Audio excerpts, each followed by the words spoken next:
మరి EVM machine ని రద్దు చేయాలి అంటూ నిరసన కార్యక్రమాన్ని చేపట్టారు. ఇక్కడ ఎంతో మంది వేలాది మంది ఇక్కడ ఈ నిరసనలో పాల్గొన్నారు. మరి ఈవీఎం మిషన్ ని రద్దు చేస్తూ మరి బ్యాలెట్ బాక్స్ ని ఏర్పాటు చేయాలని కోరుకుంటూ ఇక్కడ నిరసన కార్యక్రమాన్ని పెద్ద ఎత్తున ఏర్పాటు చేశారు. ఇక్కడ మరి all India Muslim reservation minority అధ్యక్షులు మరియు డాక్టర్ ఇస్లాముద్దీన్ గారు పాల్గొన్నారు. వారితో పాటు వారి యొక్క సభ్యులందరూ ఇక్కడ పాల్గొన్నారు. ఈ ఈవీఎం మిషన్ ని రద్దు చేయాలంటూ ఇక్కడ కాకుండా మరి ప్రతి చోట వారు వెళ్తూ మరి నిరసన కార్యక్రమాలను ఏర్పాటు చేస్తూ మరి బ్యాలెట్ బాక్స్ ని తీసుకొస్తామని వారు తెలియజేస్తున్నారు. ముస్లిం రిజర్వేషన్ పోరాట సమితి తరఫున అదేవిధంగా ఎంఆర్పిఎస్ మన దండోరా అదేవిధంగా ప్రజా సంఘాల నాయకులందరికీ కూడా పేరు పేరున ధన్యవాదాలు తెలియజేస్తా ఉన్నాం.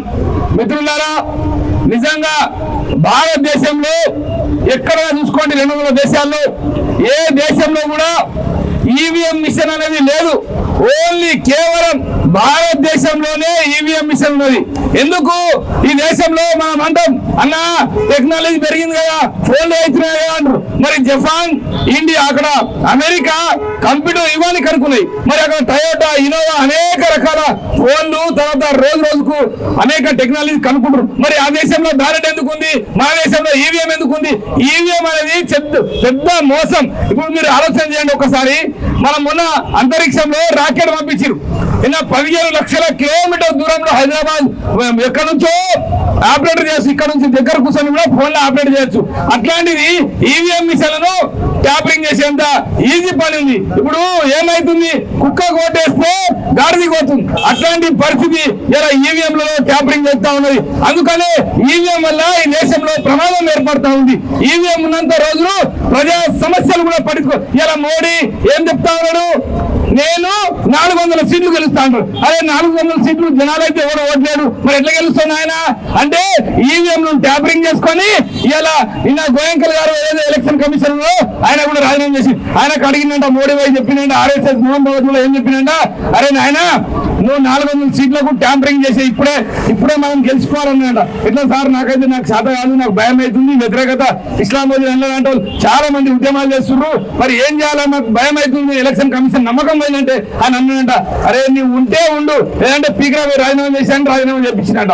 అయితే ఏంది, ముందే ఈవీఎం ట్యాంపరింగ్ చేసుకొని ఈవీఎం ఓట్లతో గెలవాలని చూస్తుంది కానీ ప్రజల ఓట్లతో కాదు. అందుకనే ఈ దేశంలో మణిపూర్ లాంటి రాష్ట్రంలో అనేక సమస్యలు, దేశంలో అనేక మంది నిరుద్యోగ సమస్యలు వేల సమస్యలున్నా ప్రభుత్వం పట్టించుకోదు. కేంద్రం ఎందుకు పట్టించుకోవాలంటే మీ ఓట్లే అవసరం లేదు ఆయన, మీ ఈవీఎం నాకు మీ ఓట్లే అవసరం లేదనే స్థాయిలో ఈరోజు ప్రభుత్వం ఉన్నది. కాబట్టి ఈవీఎంలను రద్దు చేసి దమ్ము నిజంగా మోడీ గారికి దేశంలో అభివృద్ధి చేసిన దమ్ము ధైర్యం ఉన్నది, ఒకవేళ నిజంగా నేను చేసిన అభివృద్ధి మీద పోరాటం చేస్తా, నేను ఖచ్చితంగా గెలుస్తానని నమ్మకం ఉంటే నిజంగా చెప్తున్నాం, ఈవీఎం మిషన్ తీసేసి బ్యాలెట్ పేపర్ మీద రమ్మను, ఒక్క సీట్ కూడా గెలవదు బీజేపీ, ఇది గ్యారంటీ రాసి పెడతాం.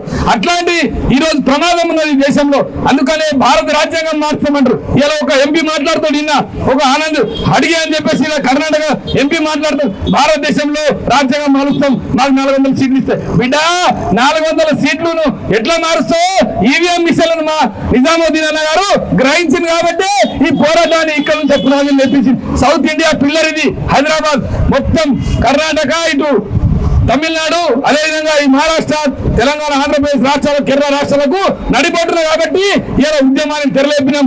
ఈ రోజు ఈవీఎం మిషన్లు ఇట్లా ఎలక్షన్ లో మీరు యూజ్ చేస్తే ఖచ్చితంగా బీజేపీ వస్తుంది, ప్రమాదం ఉంటుంది. ఈరోజు సిఏ తీసుకొస్తాం, అమలు చేస్తామంటారు. మేమంటున్నాం ఆధార్ కార్డు, డిఎన్ఏ కార్డు, విధంగా ఎవరు డిఎన్ఏ దేశంలో ఎవరు పుట్టిందో వాళ్ళ డిఎన్ఏ కార్డు మీదనే మీరు సిఏఎన్ఆర్సీ చేయండి. కానీ కావాలని చెప్పేసి ఇలా మిషన్ ఉన్నది, మాకు ఎవరేం చేయలేడు అనే స్థాయిలో బీజేపీ పార్టీ ఉంది. కాబట్టి ప్రజాస్వామ్యం బతకాలన్నా, రాజ్యాంగం బతకాలన్నా, మనలాంటి నాయకులు ఉద్యమాలు చేయాలన్నా, ఇందిరా పార్క్ ఉండాలన్నా, ఏది చేయాలన్నా భారతదేశంలో ప్రజాస్వామ్యం బతకాలంటే ఈవీఎం మిషన్లను బొందబెట్టాలని చెప్పి తెలియస్తూ ఈ కార్యక్రమాన్ని కోరుకున్నటువంటి అన్నగారికి ప్రత్యేకంగా ధన్యవాదాలు తెలియస్తా ఉన్నాను. ఎందుకంటే ఇది చాలా మన దేశాలకు అర్థం కాదు, మన జనాలకు అర్థం కాదు. ఎందుకంటే మనలో ఒక 50 సంవత్సరాలు వెనుకకు పోతాం.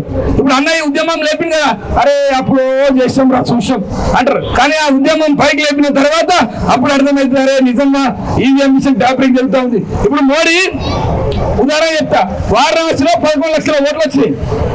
అంటే 10 లక్షల ఓటింగ్ పోలైన ఓట్లు ఇప్పుడు ఎంత మంది ఉన్నాం మనము? ఈరోజు 100 మంది ఉన్నాం. 100 మందికి భోజనం పెడతాం కదా, అనుకోకుండా 110 మంది అడిగారు. అంటే మోడీ 10 లక్షల ఓట్లు వేస్తే 11 లక్షల మెజార్టీ అన్నారు. ఎక్కడికి వేస్తారా ఓట్లు?